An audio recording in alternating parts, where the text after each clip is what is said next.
Et bonjour à toutes et à tous et bienvenue dans La Gonfle, le podcast qui sent bon le cuir, le podcast qui aime le rugby terroir, le rugby des territoires comme les aimait Jean-Pierre Pernaut.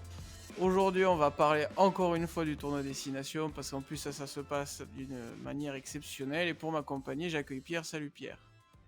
Bonjour Simon, bonjour à tous nos écouteurs et nos téléspectateurs sur YouTube, sur toutes les autres plateformes. On vous embrasse tous et évidemment aujourd'hui on a une pensée pour Jean-Pierre Pernaut qui nous a quittés, qu'il repose en paix. Exactement et s'il n'est plus là, le rugby est toujours là pour perpétuer la transmission des beautés de toutes les régions du Sud, alors en particulier pour le rugby, mais de toutes les régions hors Paris et même Paris, puisque bon, bah, il y a des clubs parisiens qui jouent dans l'élite notamment, et même peut-être en Pro D2 l'année prochaine si Massy remonte. On va revenir quand même au sujet du jour, Pierre. La France s'est imposée en Écosse à Murrayfield dans l'une des mecs du rugby et avec la manière, puisqu'elle s'est imposée 36-17. On a vécu un grand moment de rugby français parce que cette équipe a été absolument fantastique. Oui, on a encore continué la tradition du porte-bonheur de l'équipe de France puisque la Gonfle n'a toujours pas connu de défaite du 15 de France C'est ça. depuis ses débuts. Donc on continue à toucher du bois. Je touche mon bureau en ce moment même. Oui, on a eu un sacré match de rugby, même si c'est vrai que ça a commencé, de manière un peu étrange, puisque, on n'avait pas été très habitué à des erreurs de Ntamak, mais qui a tapé le coup d'envoi du match directement en touche. Alors, il faut croire qu'il y avait beaucoup de vent ce jour-là à Murrayfield, mais c'est vrai que, quand on a vu ce coup d'envoi, on n'a pas pensé de suite au match qu'on allait sortir ensuite, puisqu'on a globalement fait un match de très, très haut niveau, encore une fois. C'est vrai que, le vent a joué une bonne partie, du hem, des problèmes français puisque, Melvin Jaminet a raté pas mal de coups de pied de ce fait et puis ce coup d'envoi raté qui aurait pu, nous poser problème puisqu'on s'est retrouvé à devoir jouer une mêlée, dès les premières minutes du jeu sur le milieu de terrain donc ça nous met de suite, un peu «dans le mal» entre guillemets. Ça s'est bien fini pour nous heureusement. Bah, c'est vrai qu'on a tous repensé, je pense, au dernier déplacement en Écosse où on a eu une hécatombe de problèmes avant le match, pendant le match. Le chaos de Ntamak, la blessure de Kamisha à l'échauffement. On a eu, voilà, on prend un carton rouge avec l'exclusion de Mohamed Aouas. On attendait justement certains joueurs, on attendait de voir si cette équipe allait pas, subir la pression ou si, justement, si elle allait, craquer complètement et c'est vrai qu'avec le coup de pied, on a eu un peu des frissons, même Jaminet, même après les essais, les coups de pied un peu ratés, notamment un qui était quand même assez confortable, on s'est dit: Ça y est, c'est parti pour la galère» et pourtant, non, tout s'est bien passé au final, on a eu un match, plus qu'abouti, Pierre. On a fait vraiment presque, 80 minutes, de très haut niveau. Ouais, je suis pas non plus hyper d'accord avec cette affirmation puisque bon, même si, on a fait un très, très bon match selon moi, je pense qu'on est d'accord là-dessus. Je trouve qu'on a eu quelques passages à vide, notamment, à un moment où je crois on a un score qui est très serré puisqu'on est à on doit 12-10. mener, on doit mener, ouais, de peut-être moins de 7 points à un moment et il y a l'Écosse qui se mange un essai en contre, complètement, l'essai était tout fait. Il y avait un surnombre, tout le monde était derrière, il y avait vraiment plus qu'à aller au bout et c'est Stuart Hogg qui fait l'en avant sur la dernière passe. Alors vraiment, pour moi, je pense qu'à ce moment-là, c'est un des plus gros tournants du match et c'est aussi pour ça que j'aimerais remettre un peu, en perspective le score et le résultat du match puisqu'on prend les 5 points, de la victoire, bonifiés. Mais malgré tout, il y a des moments dans ce match où, on bénéficie des erreurs un peu des Écossais et ce moment-là, justement, en première mi-temps où, on vient de marquer, il me semble, le premier essai et où on commence à prendre l'emprise sur le match. On se prend un contre, des arrières écossais et Stuart Hogg qui malheureusement n'arrive pas à aller au bout. Bon, bien heureusement pour nous.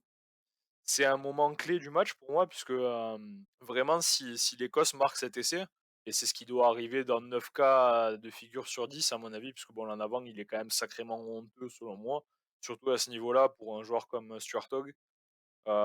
J'ai été très surpris de le voir, faire cette erreur. Pour moi, si l'Écosse marque à ce moment-là, le match, il prend une tournure complètement différente et je pense que c'est peut-être l'action du match la plus importante puisque, à mon avis, ça les a vraiment, détruits, de rater ce moment-là. Puisqu'ensuite ils encaissent un autre essai, juste après quasiment et après ils reviennent, plus vraiment dans le match jusqu'au bout à part avec cet essai à la fin du match, inscrit par Van der Merwe qui vient un peu, jouer la consolante. Mais j'ai trouvé vraiment que cette action-là, c'était peut-être, le plus important du match au final. Bah, tu vois, j'en ai pas du tout la même lecture et pourtant c'est sûrement cette action-là qui crée notre divergence parce que évidemment que la France, elle a pas dominé, 80 minutes. Il y a eu, heu, il y a eu une domination française sur la première partie, de la première mi-temps et ça s'est complètement inversé, ensuite. Mais, tu vois, je suis pas trop d'accord parce que déjà, on sait que les Bleus, dès qu'ils mènent, on part sur, plus de l'occupation que de la possession. On laisse l'équipe faire le jeu, on essaie de par contre de pas trop défendre fort, de pas se consommer. L'Écosse a quand même été, excellente en première mi-temps, il faut le dire. Elle se réveille très, très bien des 20 premières minutes où, ouais, la France, engrange beaucoup de points.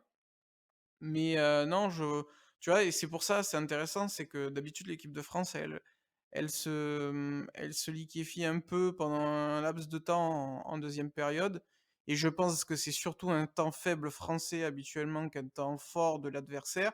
Là, je pense vraiment que les Écossais ont à un moment complètement, trouvé la bonne formule pour nous percer, pour nous mettre en difficulté, pour garder le ballon. Ils ont proposé un très beau rugby, mais le rythme défensif et le rythme offensif quand la balle était quand même bleue, le passif des 20 premières minutes, pour moi, a asphyxié cette équipe d'Écosse. Ils étaient crevés et cet en avant, c'est pour ça aussi que je dis ça. Effectivement, tu as complètement raison, cet en avant, il est honteux. On fait pas un en avant comme ça en professionnel. Mais, là, c'est un manque de lucidité cruel, à la fois du passeur, parce il y avait un avant devant lui, mais il y avait une solution plus proche. Il a décidé de faire une sautée et Stuart Hogg qui est monstrueux habituellement, lire une trajectoire, surtout quand tu es arrière, c'est facile. Tu prends des chandelles, une passe, tu sais la lire. Et là, il s'est mis en difficulté, mais je pense que c'est parce qu'il était crevé et tu le vois à chaque arrêt de jeu, Pierre, ils étaient crevés. Donc tu vois, je pense quand même que l'équipe de France, elle a pas cédé, elle a pas pris, une valise de points en quelque temps et pour ça, je notais que c'était une progression. Donc évidemment après, qui a raison, on ne le saura peut-être jamais, peut-être Galtier a la réponse. Néanmoins, là où on va être d'accord, c'est que tu l'as dit, on a quand même été, de vrais punis. Enfin, on a vraiment puni cette équipe de manière impressionnante et on a marqué pléthore d'essais. On sent quand même qu'il y a un collectif qui se crée, où les individualités sont quand même en second plan et on est capable maintenant de scorer à tout moment, comme l'avait dit à l'époque Mitroglou. Bah, c'est intéressant ce que tu dis parce que c'est vrai que, on arrive à imposer un rythme très élevé maintenant, notamment parce que, on arrive à jouer de manière, dans un très bon timing. Souvent, je pense au 1er essai qui est dans un timing énorme, qui suit, du coup la percée de Dupont. Tout s'enchaîne très, très vite, dans un timing parfait à la seconde près.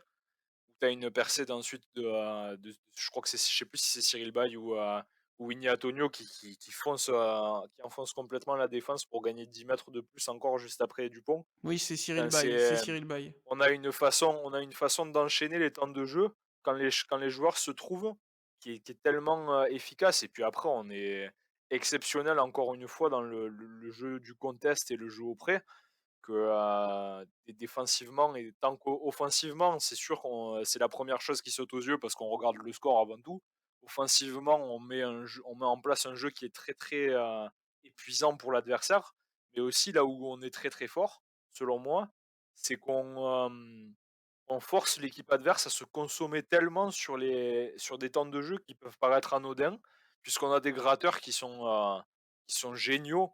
On compte même plus le nombre de ballons qui sont grattés par Willem Sewoki, Aldrit, tous ces gens-là, qui font que chaque ruck, même les plus, basiques et les plus simples à gérer, deviennent compliqués et bah, forcément pour l'équipe adverse, quand tu es obligé de sécuriser à ce point tes rucks sur chaque possession, bah, au final le match il te paraît beaucoup plus long quoi, hein. C'est plus compliqué et bah, justement, ouais, on peut dire que l'Écosse était fatiguée et que c'est probablement pour ça qu'ils ont eu du mal à tenir sur la durée et qu'ils ont, un peu craqué, au niveau de l'heure de jeu. C'est de la fatigue qu'on provoque et c'est aussi, ça au rugby, c'est que l'adversaire peut être fautif et faire des erreurs, mais généralement, c'est toujours, c'est toujours causé par l'attaque, l'équipe adverse qui impose un rythme soit tellement élevé, soit de le casser à ce point que ça force l'adversaire à faire des erreurs. Généralement, c'est rarement dû au hasard les erreurs dans le rugby, à mon sens, hein. Ah bah, non, c'est clair et je pense que c'est là aussi le secret de l'équipe de France version Galtier, c'est vraiment ce renouveau dans l'impact, dans la façon athlétique d'opérer les choses. Et comme tu le disais, on voyait énormément d'Écossais se consommer dans les rucks, que ce soit offensif ou défensif. Là où les Bleus, arrivaient à vraiment, y aller au minimum. Le soutien arrivait toujours à temps, donc ça permet aussi de moins se consommer.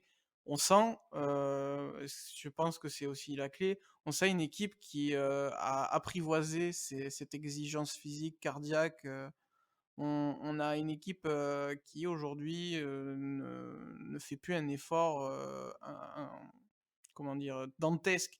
Ils se sont vraiment mis à niveau, on a passé un cap. D'ailleurs la France était en retard, hein, pendant très longtemps à ce niveau-là et c'est super de les voir à ce niveau. Néanmoins, il y a quand même d'autres choses, qu'on peut noter, Pierre, c'est pas seulement du physique. On peut aussi noter, que le collectif se connaît par cœur et que voilà, le jeu français, se développe encore mieux. On l'a vu sur l'essai de Moefana où, Penaud, arrive, complètement à subir la pression en bord de touche. Derrière, Cyril Bay est exceptionnel, il faut le noter. Les avants Ouais, permettent quelle vraiment passe! de faire énormément d'offload et de fluidifier le jeu français. Est-ce que encore une fois, on parle souvent des avants, mais ce niveau de passe des avants, avec des mecs qui ont commencé à l'arrière, hein, dans leur jeunesse, comme Baye, comme Flamand, est-ce que c'est, aujourd'hui une nécessité, d'avoir presque des arrières refoulés pour, remporter, un match de rugby selon toi?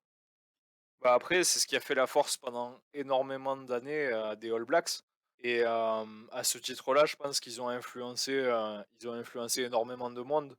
Évidemment, ouais, quand on a une équipe qui domine à ce point, le jeu déjà en termes de résultats pour les All Blacks, mais aussi plus en termes de philosophie puisque bon, Hem, les All Blacks, c'est sûr qu'ils ont fait le doublé en coupe du monde et ça va être compliqué pour une autre équipe de le faire, mais il faut pas oublier que pendant quelques années, bah, ils n'ont pas gagné grand-chose, ils n'ont pas gagné de coupe du monde déjà et qu'ils n'ont pas non plus, été, flamboyants en Tri Nations et puis en Four Nations.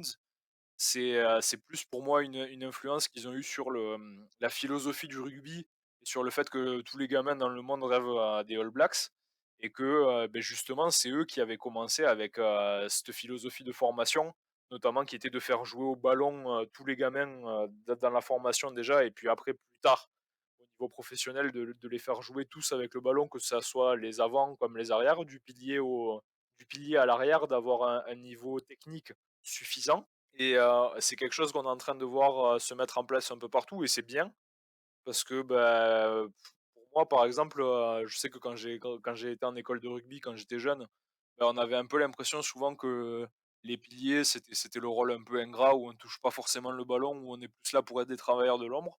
Bah, aujourd'hui, c'est terminé et tant mieux puisque bon, ça fait pas rêver les gosses, hein, de jouer au rugby et si c'est juste pour faire de la défense ou si c'est pour faire, juste du rentre dedans. C'est comme au football, par exemple, où les enfants la plupart rêvent, d'être attaquants. Ouais, ou numéro Il y a 10, des ouais. rôles, il y a toujours des rôles plus sexy que d'autres et et ce qu'on voit beaucoup aussi au football, c'est que du coup, généralement les joueurs qui finissent pro, ils ont souvent joué devant avant de redescendre. Bah, c'est un peu le même délire, au rugby pour moi et c'est tant mieux puisqu'au final, on remarque que, bah, à une époque où on n'aurait pas eu justement de formation, technique sur les avants, et beh, je suis pas persuadé que l'essai de Moefana, on l'aurait mis. Parce que, Cyril Bay, il fait un travail que, même certains arrières à une époque auraient pas été capables de fournir. Notamment, je pense pas forcément au niveau de la passe, parce que c'est pas pour moi, c'est pas le plus dur dans l'essai. Le plus dur, c'est justement la gestion des pieds et de pas sortir en touche et de faire la passe dans le bon timing. Ça, c'est un travail qui est très sous-estimé parce qu'on regarde évidemment le ballon, on regarde la passe, mais le jeu des pieds est, est essentiel et vraiment, chapeau à Cyril Bay puisque c'est pas quelque chose qui est évident. Même des fois, on remarque, certains arrières faire des erreurs, justement sur le positionnement de leurs pieds là. Là vraiment, c'était un sacré travail et chapeau et c'est la vict et c'était cet essai-là et cette action-là, c'est, dans sa globalité, c'est vraiment, un magnifique exemple de ce qu'on peut obtenir en améliorant la formation et en travaillant tous ensemble, plutôt qu'en travaillant groupe d'avant quoi et groupe d'arrière séparément et je pense que c'est le virage qu'on a pris en France et c'est tant mieux, quoi. Et puis il faut noter aussi quelque chose, c'est un geste acrobatique où forcément la passe elle est pas, sécurisée à 100. Il y a aussi le risque de prendre un peu de retard dans le timing et de se faire intercepter et là aussi c'est très fort parce que, bah, faut avoir la lucidité en plein effort physique et encore plus en effort acrobatique d'avoir le bon tempo, de choisir de retenir la passe ou de valider son intuition. Donc encore bravo pour ce geste qui, pour moi, méritait plus l'essai du week-end que celui, heu, qui est amené par la super remontée d'Antoine Dupont, qui est clairement le moment le plus incroyable du match. Mais la construction finale de l'essai de Moefana était pour moi, exceptionnelle. Et en parlant de Moefana, Pierre, il a ultra bien joué son rôle d'ailier, l'absence de Gabin Villière ne s'est presque pas fait sentir. C'est aussi une très bonne nouvelle aujourd'hui, on a vraiment des mecs polyvalents dans cette équipe et on peut se priver de un ou 2 joueurs, de manière provisoire. Le collectif reste le même et j'ai même envie de dire que, ce match face à l'Écosse était peut-être le plus abouti dans l'idée de défense inversée que l'équipe de France, met en place depuis quelque temps.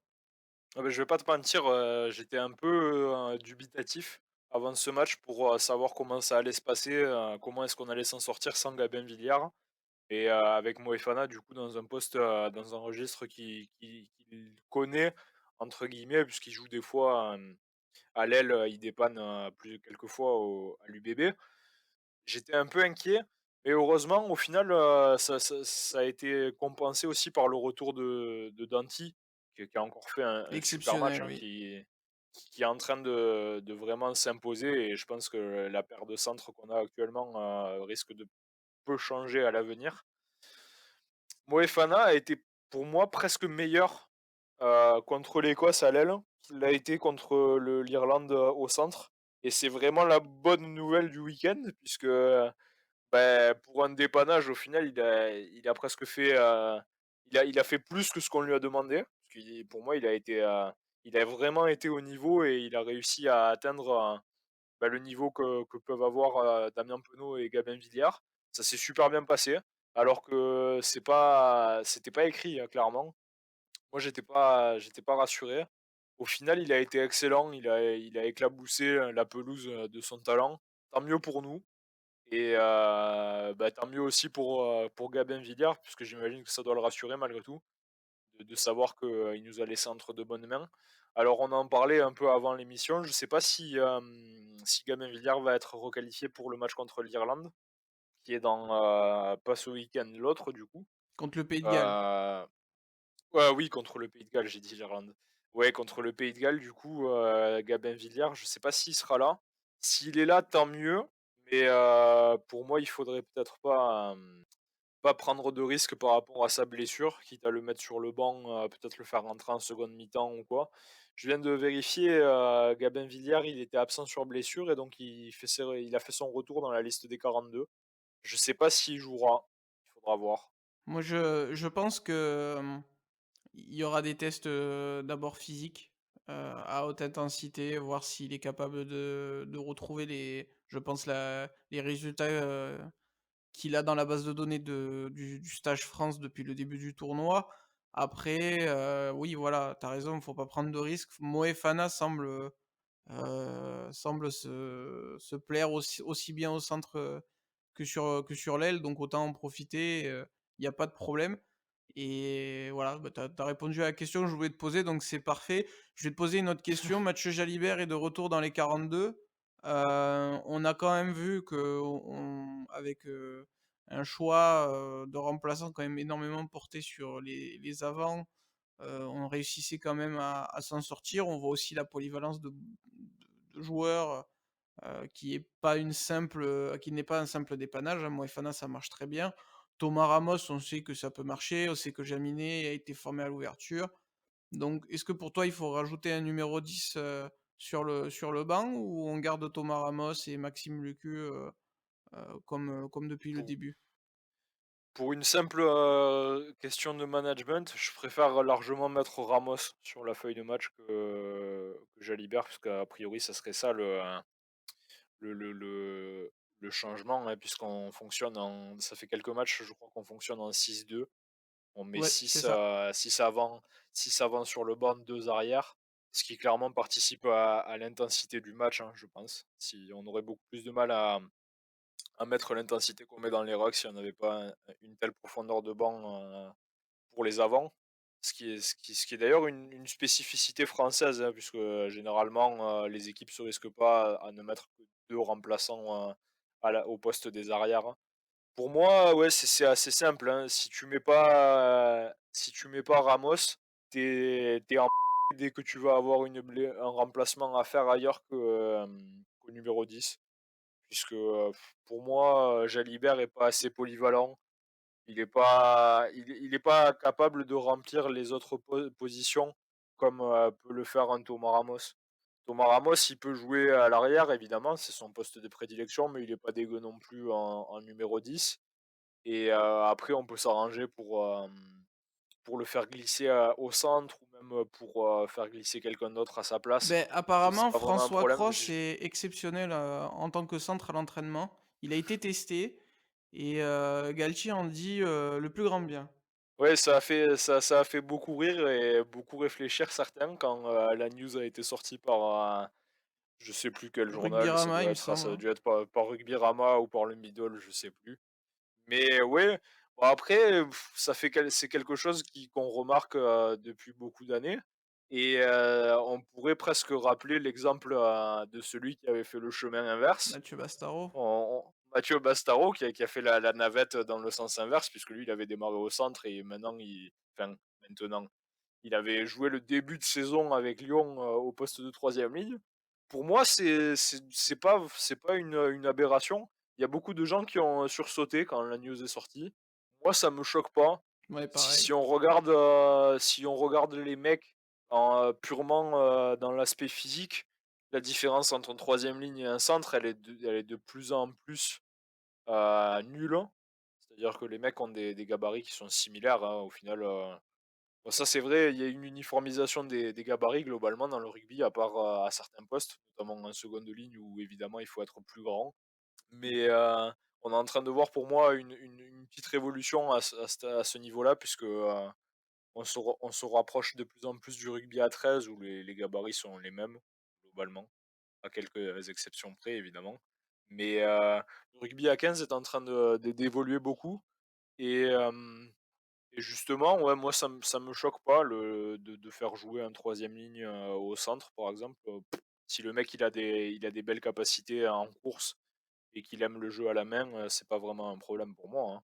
Bah, je suis assez d'accord avec toi et effectivement les gabarits s'uniformisent un petit peu, mais même si je pense que ça reste quand même deux natures différentes d'être avant et de jouer 3 quarts.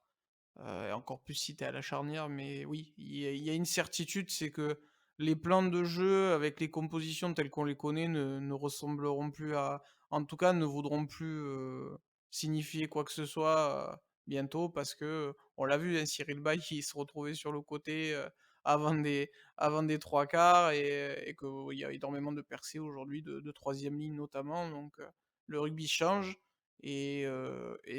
ça reste quand même un plaisir de voir du jeu, même si le contact physique est également la base de ce sport et il est Oui important et puis de ouais, ouais. regarder. Oui, c'est sûr. Et puis, aussi là où ce qu'on disait précédemment, c'est que oui, il y a évidemment une formation qui est plus axée sur la technique pour les avants aujourd'hui. Mais il faut savoir aussi que dans ce qu'on regarde quand on regarde les matchs aujourd'hui, on voit de plus en plus d'ailiers, de centres, voire même, de numéro 9 ou de numéro 10 qui se risquent à aller défendre dans les rucks, voire à attaquer dans les rucks. Je pense à Gabin Villière et Antoine Dupont qui sont pas Qu'on dégueux, appelle le 9e compte avant, tenu de hein. leur gabarit, hein. Compte tenu de leur gabarit quand même, c'est pas évident d'aller se frotter avec des mecs qui font 120 kilogrammes et une tête de plus. Mais ouais, c'est un peu le parallèle de ce que je disais précédemment. C'est-à-dire qu'il y a une formation technique qui est arrivée pour les avants. Il y a aussi une belle formation, physique et aussi au jeu d'avant puisque c'est des techniques qui sont vraiment très particulières, qui sont de plus en plus ouvertes aussi aux arrières et donc c'est vrai qu'il y a une espèce de méli-mélo. Alors on retrouve des arrières qui sont dans les rucks et on retrouve, des joueurs du pack qui sont dans l'alignement offensif, bon, tant mieux en soi, si tout le monde peut dépanner en soi. La 1re règle d'un ruck, c'est pas forcément, envoyer les gros d'abord, c'est envoyer ceux qui sont là d'abord et ceux qui arrivent le plus vite, sur un ruck, généralement, c'est pas les mecs qui pèsent 120 kilogrammes, C'est donc bon, ça. tant mieux en soi, hein. C'est ça et on l'a vu, hein, parce que alors il y a eu Gaël Fickou notamment qui arrivait souvent en premier er dans les rucks. J'avais envie aussi de dire qu'en défense et dans les rucks, on avait pas mal vu Romain Tamac, qui a pas fait un match parfait et justement je veux en parler et de Melvin Jaminet qui n'a pas fait non plus un match parfait et je veux aussi en parler. Il est peut-être là le petit point négatif de ce match, Pierre, on parle de uniformiser les postes, il y a quand même encore des rôles d'avant et justement, est-ce que tu as pas trouvé, en tout cas c'était mon sentiment et je voulais avoir ton avis sur la question, qu'on n'a pas trop protégé notre 10 et notre arrière? Surtout sur les phases de jeu au pied, alors on le voit, ils sont capables d'aller au combat, ils se défilent pas, face à un adversaire coriace, mais est-ce qu'on prend pas quand même un risque que ça tourne mal avec une éventuelle, une blessure à la Sexton, hein, pour prendre un cas qui parle à tout le monde? Si on fait pas attention aussi à les pas à les surprotéger, mais quand même à réfléchir à ne pas toujours les mettre, sous exposition. Après le problème, c'est que c'est des comme tu le dis, c'est des postes qui sont évidemment sous pression et à risque. Parce que globalement, dans l'imaginaire populaire, du joueur du rugby, le but c'est quand même d'aller casser le 10 quoi. Ça va faire écho à beaucoup de mes collègues.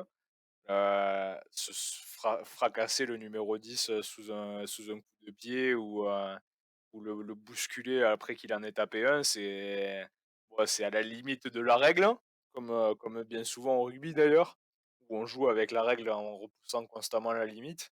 Mais bon, c'est comme un peu quand on chasse, le quarterback au football C'est américain, ça, c'est dégueulasse, mais putain qu'est-ce que c'est jouissif, quoi. C'est les postes qu'on aime détester, le 10 et le 15 et bah, justement, je sais pas comment est-ce qu'on peut, les protéger puisqu'au final, bon, à part avec le cadre de la règle, c'est des postes qui vont toujours être en danger. Puisque bon, quand on va sous une chandelle, quand on est à la réception d'un ballon, forcément, c'est toujours, des zones, très risquées puisque souvent les joueurs sautent, prennent le risque de mal retomber ou de prendre un genou qui passe, un coude, un adversaire, dans la tronche. Bon, c'est des zones risquées. Moi, je pense que la meilleure solution pour se protéger dans ce genre de cas, c'est souvent ce qui arrive, malheureusement chez les jeunes qui jouent à ce poste-là, c'est de prendre, de la masse, musculairement déjà et essayer de s'aguerrir un peu.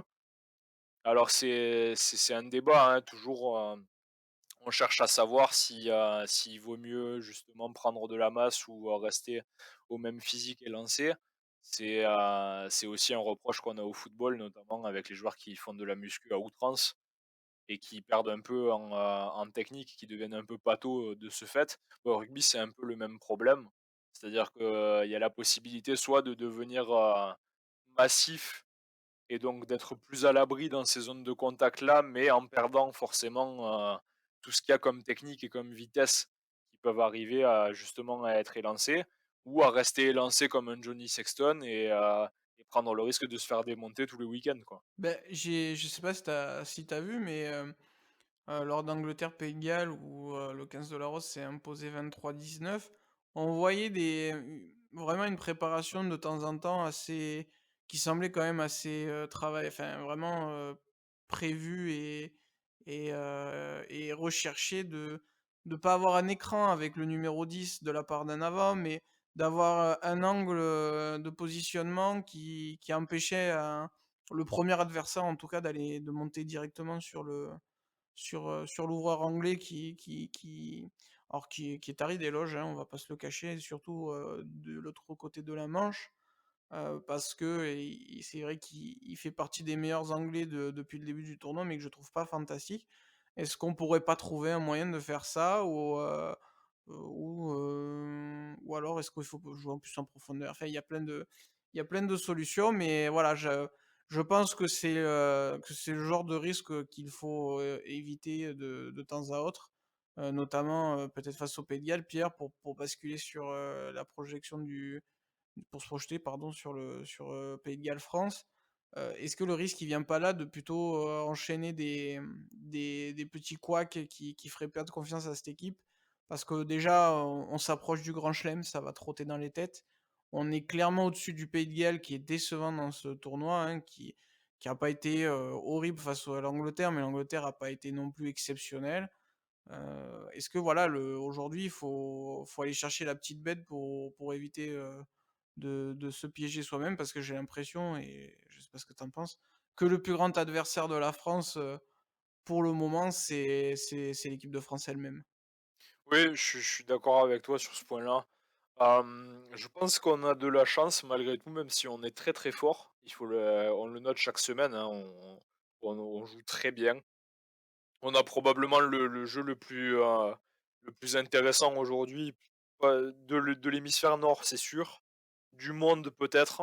Je pense qu'après ce qu'on voit chaque semaine en termes d'organisation offensive, de jeu de passe et des essais qu'on marque, aujourd'hui, s'il y a un match qu'il faut regarder chaque week-end, c'est celui de la France pour moi, si on veut passer un bon moment de rugby. Hem, je suis d'accord avec toi là-dessus, sur le fait que notre plus grand adversaire, c'est nous.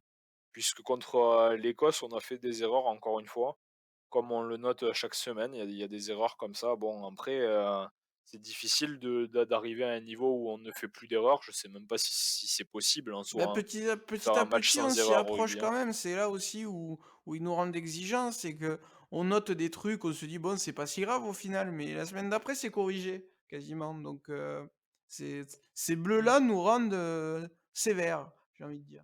Mais là où on a de la chance, selon moi, c'est qu'on n'a pas encore été réellement puni on n'a pas vraiment subi de nos erreurs.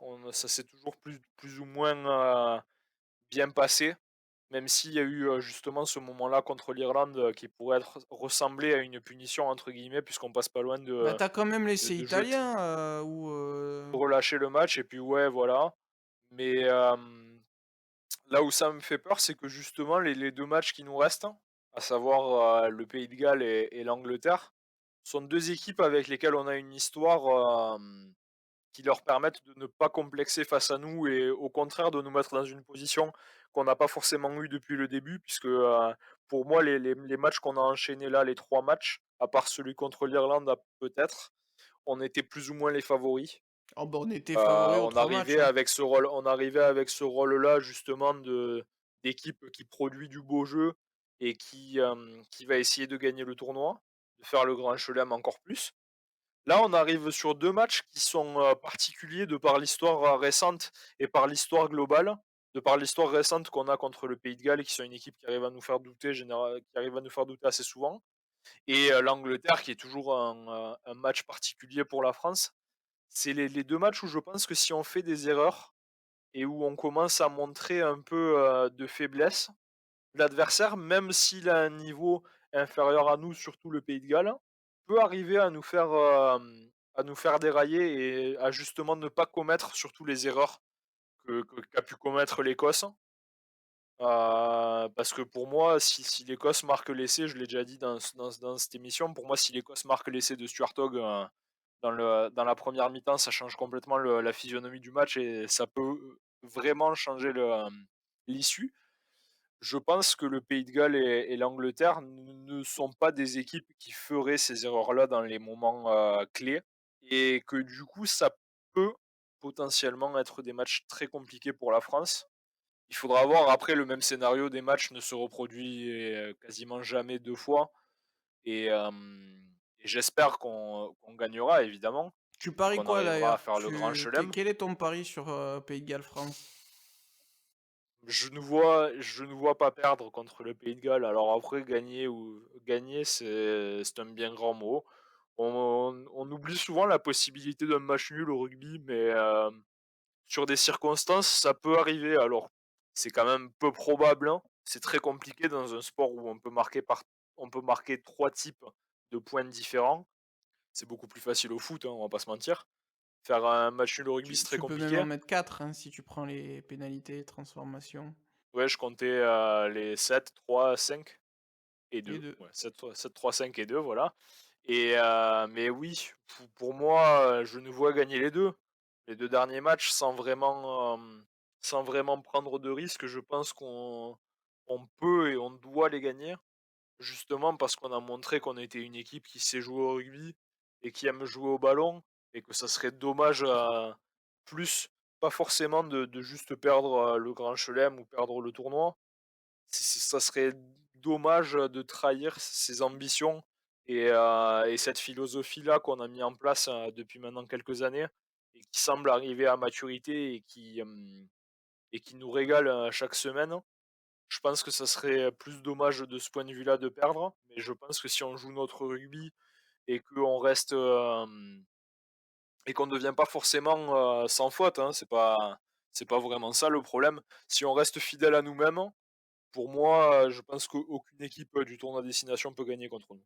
Et tu parles de matchs spéciaux là pour les 2 prochains, pour les 2 derniers même. Ça pourrait se transformer en un final très spécial puisque les Anglais, comme on l'a dit, se sont imposés face à un Pays de Galles, qui s'accroche, sans être flamboyant et les Anglais vont affronter l'Irlande. L'Irlande qui s'est baladée face à une Italie, qui a reçu un carton rouge et qui a même fini le match à 13, à 12 pardon. Donc voilà, ils ont eu un petit décrassage malheureusement les Irlandais. L'Italie, encore une fois, n'a pas proposé de compétition Ouais, dans très, ce très, match. très discutable, hein, très Oui, oui, discutable ce on est match. Moi, j'ai d'accord. pas regardé la seconde mi-temps. J'ai pas regardé la seconde mi-temps parce que ça m'a saoulé un Bah, peu c'était pas et qu'il flamboyant, fallait que je c'était pas il fallait flamboyant. que j'aille courir. Mais en première mi-temps, les Italiens sont pas arrivés avec Bah, jusqu'au rouge de très mauvaises intentions. jusqu'au rouge, il y a quand même un peu match en plus, donc c'est dommage. Ouais, je suis totalement d'accord et la décision de l'arbitre, bon, après, Il applique la règle, si on c'était son lit les premier règles match, heu, c'est sûr que, il y a carton rouge. donc Voilà. Après on peut débattre du bien-fondé de la règle, mais c'est sûr que si on lit le livre des règles, qui nous casse les couilles tous les week-ends, eh ben oui, il y a contact avec la tête, donc c'est carton rouge. Après, il y a aussi cette règle absurde qui consiste qui a fait finir le match à 13 ou à 12, je sais à plus 12, à exactement, mais qui 12. du coup a entraîné la sortie d'un autre joueur pour l'Italie puisque, ce qui s'est passé, c'est qu'ils ont dû faire rentrer un mec parce que c'est le talonneur qui a pris un carton rouge Remplaçant. et heu et que du coup, voilà, c'était le talonneur remplaçant, qu'il y avait plus de talonneur sur la feuille de match et donc l'Italie a dû faire rentrer, un joueur à la place qui était qualifié pour jouer au poste de talonneur, mais qui n'est pas talonneur de formation et donc cette règle-là qui est jamais appliquée globalement, hein, puisque c'est un cas de figure très particulier, a entraîné le fait que l'Italie a perdu 2 joueurs sur un carton rouge. Alors bon, heu, Déjà que la faute, bon, on peut, déjà débattre si ça méritait un rouge ou pas. Mais en plus, du coup, c'est double peine puisqu'ils perdent 2 mecs sur cette action-là.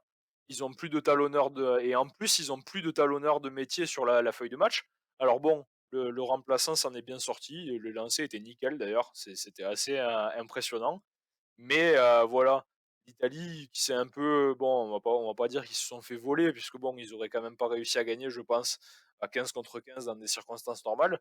Mais il y a aussi une faute, de l'Irlande en deuxième mi-temps que j'ai vu après en regardant le résumé du match, qui est semblable à la faute, italienne, du début de match et qui n'entraîne absolument rien et c'est là que franchement, j'aime pas j'aime pas me plaindre de l'arbitrage, même si je le fais souvent, mais bon, il y a quand même quelque chose au rugby qui est l'appréciation de la règle et l'appréciation des situations par l'arbitre, qui souvent fout la merde, et c'est malheureux, quoi.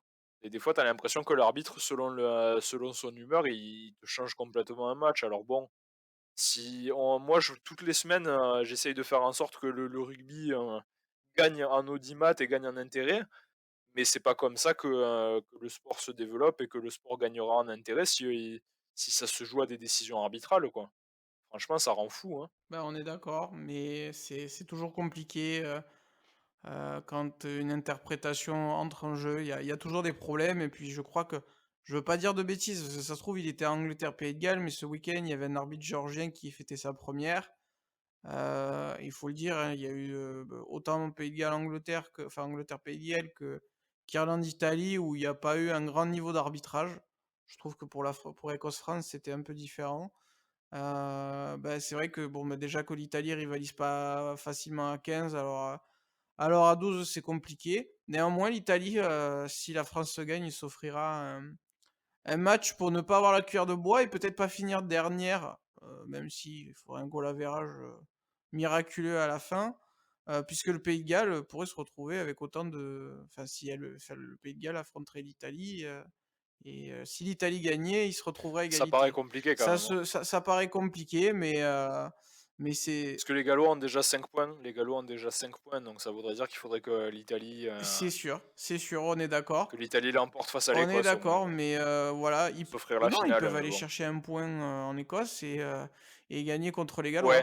non, c'est vrai, ouais, c'est vrai, Donc c'est vrai, bon, tu ça raison. reste improbable et heu Tu es meilleur comptable et quand dans même. l'autre match, donc Irlande-Angleterre, Pierre, qui va décider beaucoup de choses. Est-ce qu'on va avoir une finale à distance ou est-ce qu'on va avoir une finale frontale?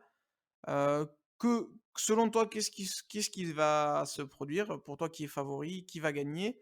Et surtout, qu'est-ce qui arrangerait le plus les Bleus pour aller chercher un grand chelem si victoire au Pays de Galles il y a? Si, je dois réfléchir avec ma tête, hein, je pense, évidemment à une victoire irlandaise puisque je trouve qu'ils jouent quand même super bien au rugby malgré tout et je trouve l'Angleterre pas très rassurante. Même dans ces victoires, au final, ils ont toujours du mal à s'imposer de manière claire et franche. Après, si je parle avec mon cœur, je pense que pour nous faire l'Angleterre va le gagner ce match, tu vois? Bah, il jouerait la Je finale du tournoi derrière, hein, parce qu'il pourrait le gagner, hein. ils sont pas bons, ils sont sauvés par, un Marcus Smith qui enquille, comme pas possible, mais voilà, ouais, franchement, ouais, je vois bien l'Angleterre gagner et voilà, arriver à la dernière journée à jouer la finale contre nous. Franchement, ça me surprendrait pas. Après, si on parle de qualité, évidemment que, je pense que l'Irlande a un cran au-dessus et ça se voit quand on regarde les matchs. Ça se voit que l'Irlande, pratique un meilleur rugby que l'Angleterre. Mais pour nous faire et ça les Anglais, ils sont très, très, très forts pour ça, hein. Je pense qu'ils vont vraiment réussir à surjouer le match contre l'Irlande, juste pour avoir cette finale, le 19 mars à Paris contre nous, ça me surprendrait pas, tu vois? Beh, c'est vrai que pour moi, l'Irlande est quand même favorite, il y a pas débat. Ils sont au-dessus de cette Angleterre qui a des problèmes autant dans le jeu, qu'en défense ou peut-être même mentalement. Il y a un truc qui s'est cassé chez les Anglais et Eddie Jones a un peu de mal à réparer ça. Non, néanmoins, ils accueillent, si je dis pas de bêtises, le match. Ils vont recevoir les Irlandais. Donc l'avantage terrain peut quand même servir. On sait qu'en plus, c'est pareil, Angleterre-Irlande, il y a une rivalité, c'est un match que les 2 camps veulent absolument, remporter et ouais et plus on avance, plus je vois ces bleus, intouchables, plus je me dis que pour que ça se termine mal, parce que je parie sur une victoire française au Pays de Galles, même si ce sera très compliqué. Ce qui pourrait gâcher la fête, c'est au dernier moment ces Anglais qui ont très mal commencé, qui sont pas bien, mais qui sont encore là Ah mais clairement, hein, et clairement. j'ai un peu peur aussi de ça, mais d'un autre côté, j'ai très envie que ce scénario se produise parce que, comme, à l'époque, je sais plus si c'est en 2007, en 2008, ou en 2005. C'est dans ces eaux-là. C'est l'année où Yashvili fait un tournoi exceptionnel. On avait remporté le tournoi, à la fin, le Grand Chelem à la fin avec un match de clôture contre l'Angleterre, reproduire cela me plairait énormément, surtout que ça fait 12 ans qu'on attend. Donc, si on a cette cerise sur le gâteau, cette cherry on the cake, ce serait génial. Heu, bon, bah, voilà, le message est passé aux Anglais, offrez-nous une dernière journée, dantesque, et tragique pour, que soit vous, D'ailleurs, soit nous, ouais, soyons heureux. on aura une journée de repos de plus que les Anglais, du coup. C'est à prendre en compte, effectivement. Je viens de voir le calendrier, ils nous ont fait un truc bizarre et puisque généralement pour ceux qui suivent pas forcément le tournoi destination, c'est le samedi et le Oui, dimanche. mais le Traditionnellement match contre le Pays de Galles est très, très souvent un vendredi soir. C'est très souvent ah le bon? cas. Oui, c'est très souvent le cas. J'avais jamais fait gaffe. J'avais jamais Ben, fait gaffe, mais moi ça m'énerve parce que moi j'aime mon match du tournoi du dimanche pour après-midi, faire la sieste. quand tu es fatigué, quand tu es crevé, tu fais la sieste devant Michel Drucker, tu te réveilles pile pour le match à 15 heures et là tu es bien, quoi. Eh ben, Et tu franchement ne pourras pas. là ça va me manquer. Je sais pas ce que je vais faire dimanche Mais tu prochain, punaise. regarderas la Ligue des talents, la Ligue Conforama, non, la Ligue 1 Ouais, Uber Eats, pardon. sur, Heu, sur Amazon, Amazon Prime que je boycotte, c'est hein. ça, c'est ça. Jeff Bezos, si tu Et ben, on lui m'entends. fait des bessos, justement. Voilà, ouais. Bon, et ben, écoute, rendez-vous, bah, pas ce week-end, rendez-vous vendredi prochain pour avoir l'avant-dernier acte, et voir si la France va accueillir l'Angleterre pour un grand chelem et voir si l'Angleterre, nous proposera une finale ou pas. J'ai hâte d'avoir un peu le dénouement, et j'espère vraiment que la France va remporter le tournoi. D'ailleurs, si la France s'impose et que le scénario du match Angleterre-Irlande est un peu particulier, comme un match nul par exemple, je sais pas, la France pourrait être, presque vainqueur, dès l'avant-dernière journée. Donc, on va suivre ça avec attention et puis on va se retrouver pour les 2 derniers débriefs, ensemble.